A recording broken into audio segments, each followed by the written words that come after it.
Hey, you. Yeah, come here. Aren't you getting tired of farming with this pickaxe like a coal miner?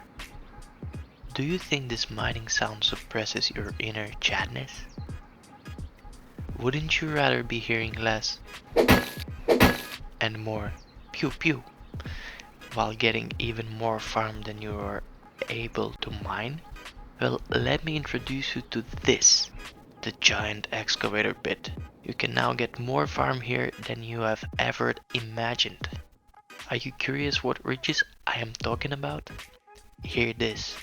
By collecting diesel fuel, you can get either 2k sulfur, 5k metal fracs, 100 HQM ore, or 10k stone per barrel every 2 minutes. You can find these barrels in oil rigs and dome, or buy them at outposts for 300 low grade. This actually means that you can now indirectly buy sulfur with your abundance of scrap. 300 low grade costs 150 scrap. So that means that you can now buy 2000 sulfur for 150 scrap. Or if we put it another way, 1000 scrap can earn you 9.5 rockets worth of sulfur. Let alone the vast majority of metal, frags and HQM you can get if you choose to go for that direction. You know how much time it would take for you to get 2k sulfur with that pickaxe of yours? At least 10 minutes if you even manage to find any nodes in the area, which probably won't be the case. Even if the floor was sulfur and you could mine everywhere, it would take you almost 1.5 minutes to get 2000. Not to mention the time to farm 5k metal ore and smelt it all. Oh, and to top it all off, you can get a free airdrop every 5 diesel fuel, so every 10 minutes. Talk about excavator pit not being used now. Did that get your attention already? Well, let me tell you the best part. Definitely no big clan will be abusing this, and you will certainly be able to go there and get your share. But don't worry just yet. What if I told you that I know a way to get an advantage against all these zergs? Let's get acquainted with the territory first. To enter the pit you will need at least 10 radiation protection, and it is being protected by 18 scientists, or 18 screaming 14-year-olds depending on which server you will be playing. I recommend bringing a long-range weapon like Bolty, since the distances are quite long, unless you have drunk an elixir of charity. In that case, just bring an AK. Inside the core you will find a recycler, diesel fuel tank, and a power button to turn it on. Once you turn it on, you need to select the resource you want to mine.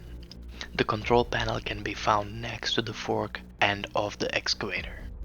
Keep in mind that the fuel is being used when you start the engine, and nothing is getting mined until the resource is selected. So I would advise to send a friend to the mining panel and turn it on simultaneously. Any questions so far? Yes, one sir. These 14-year-olds, are they all virgin? Of course, soldier. As virgin as the olive oil your mother uses. So be extra careful, they might be very slippery and fat. Let's continue.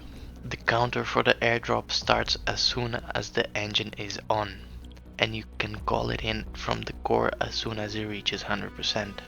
Then the counter will start increasing again.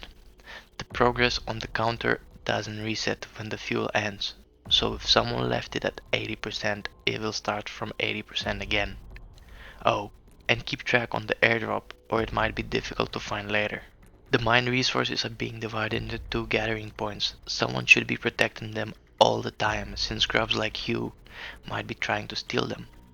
You can always try to steal it yourself from others, of course, depending on the surroundings. Let's now talk defense. How do you protect this thing? You should have one person taking care of the extracted resources and one taking care of the airdrops. The top ring always keeps spinning, so keep that in mind in case you're planning to defend from there. Now, let me introduce you to the secret weapon, the camper vehicle. Bring that bad boy right inside the monument. Put some kits down into the locker and have respawns for 4 teammates right inside the excavator. That's what I call the real meta abuser. You can choose between an armored version with 4 rows of storage plus a locker, or weak version with 3 extra rows of storage. You can find more details about it in my previous video on camper vehicles. Also, have you seen this code on the wall inside the monument? Just put this code in your RF pager and it will ring every time someone starts the engine. And just go for the counter. One last remark.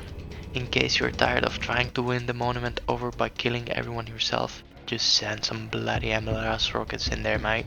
Oh, and don't forget to subscribe. This knowledge ain't free, you know.